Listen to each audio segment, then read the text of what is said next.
Et nous retrouvons maintenant notre invité de la page culture, l'acteur haïtien Jimmy Jean-Louis. Rebonsoir. Bonsoir. Alors, qui est Jimmy Jean-Louis? Franck Quadio nous retrace la carrière de l'homme et nous parle aussi de son actualité. On suit et on se retrouve. Très bien. Mais ici, ça boum! Les gens, ils travaillent, ils se débrouillent, ils se déchaînent. Il a parcouru les scènes cinématographiques européennes et américaines. Il est en route pour la capitale du cinéma africain, Nollywood, au Nigeria, la deuxième puissance cinématographique mondiale après Bollywood en Inde, devant même Hollywood, avec plus de 2000 films par an.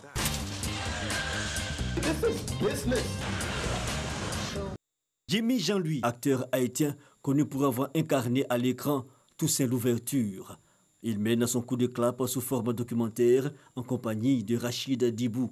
Il explore la question du cinéma, le fil conducteur, la cérémonie de Africa Movie Academy Awards. Au maître de cérémonie, il nous conduit dans l'univers contrasté de ce cinéma qui forge sa propre écriture et construit sa page en occupant de plus en plus un espace significatif. Une Afrique décomplexée, dira-t-on, ou plutôt un regard moins condescendant du monde du 7e art sur ce qu'on appelait il y a peu cet autre cinéma. Nollywood puis Babywood en perspective, l'acteur parlera en septembre le langage du film avec les acteurs et professionnels ivoiriens du 7e art. Love me call, love me need. Alors, Jimmy Jean-Louis a été danseur, mannequin, maintenant acteur et producteur. Comment est-ce qu'on passe d'une casquette à l'autre? Est-ce que c'est aisé? Ça s'est fait tout simplement, à vrai dire. Moi qui suis né en Haïti, après j'ai grandi à Paris, c'est là que j'ai commencé la danse. Puis par la suite, vu que les portes ne s'ouvraient pas trop, j'ai commencé à voyager. J'ai travaillé dans le théâtre musical en Espagne pendant quelques années, puis le mannequinat en Italie, en Afrique du Sud, en Angleterre, puis bien sûr le cinéma à Hollywood. Un peu partout dans le monde. Ouais. On compte à votre actif une trentaine de films, dont des séries à plusieurs saisons. Quel est le plus grand film de Jimmy Jean-Louis, selon vous-même? Je ne sais pas. Le plus grand, je ne sais pas, ça fait quand même une vingtaine d'années que je tourne. On peut parler des Larmes du Soleil avec Bruce Willis, on peut parler de Hollywood Homicide avec Harrison Ford, voire même Fat Girls avec Monique, ou même les séries telles que Heroes. Mais le personnage qui me marque le plus, ça reste quand même Toussaint Louverture, parce que c'est un vrai héros qui a donné l'indépendance à Haïti face à la France. Première république noire à avoir son indépendance, et ce combat a été mené par ce personnage, Toussaint Louverture, et j'ai pu l'incarner.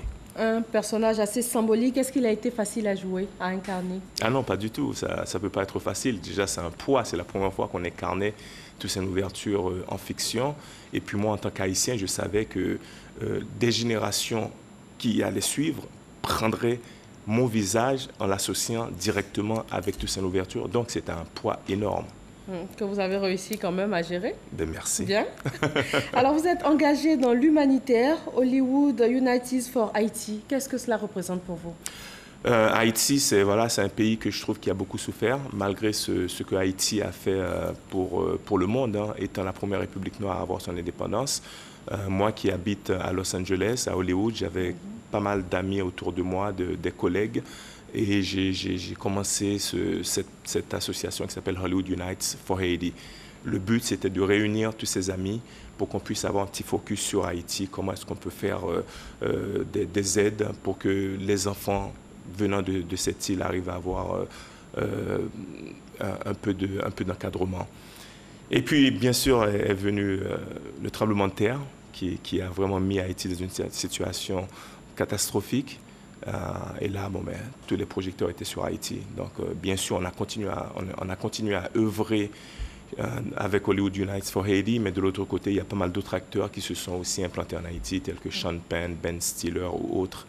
Donc voilà, pour moi, c'était vraiment une manière de mettre une petite lumière sur Haïti et d'essayer de faire avancer les choses dans ce pays qui m'est très cher. Qui est votre pays d'origine. Oui, complètement. Alors vous êtes à votre deuxième séjour ici en Côte d'Ivoire. Le premier, c'était dans les années 90. Comment aujourd'hui vous trouvez la Côte d'Ivoire? La première fois, je suis resté que quelques jours, donc j'ai pas eu le temps de faire le tour. Je le trouvais très très bien. C'était en 91, 92, et s'il me semble bien, on avait fait un défilé à l'Hôtel Ivoire. C'était très joli. Moi qui ne connaissais pas trop l'Afrique à l'époque, je retrouvais des villes magnifiques, je veux dire des Cocody, le plateau, tout ça, ça existait déjà. Et puis maintenant, le retour, voilà, maintenant j'ai le temps de vraiment me balader. Je suis allé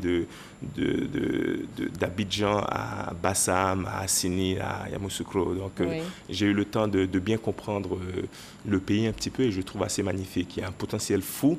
Et des fois, je me pose des questions et je pense que le pays devrait être encore plus loin que là où il est, parce que le potentiel est vraiment là, quoi. Le potentiel est énorme. Alors, de l'œil du cinéaste que vous êtes, comment se porte l'industrie cinématographique ivoirienne?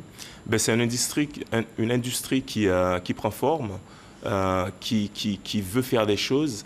Moi, les petites choses de base que je réalise, c'est le fait qu'il n'y a pas suffisamment de cinéma. Donc, comme toute industrie, si on veut vraiment briller, il faut qu'il y ait une vraie source de distribution.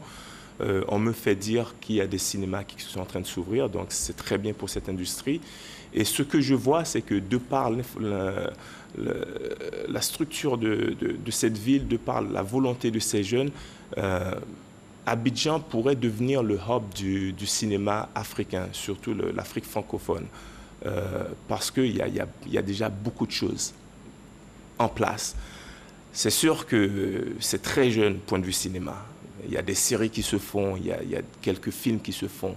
Ce n'est pas suffisant pour l'instant, mais si on arrive à bien placer les bases, je pense que dans quelques années, les pays voisins vont se référer à la Côte d'Ivoire. Est-ce que vous avez déjà pu rencontrer quelques professionnels du secteur ici depuis que vous êtes là?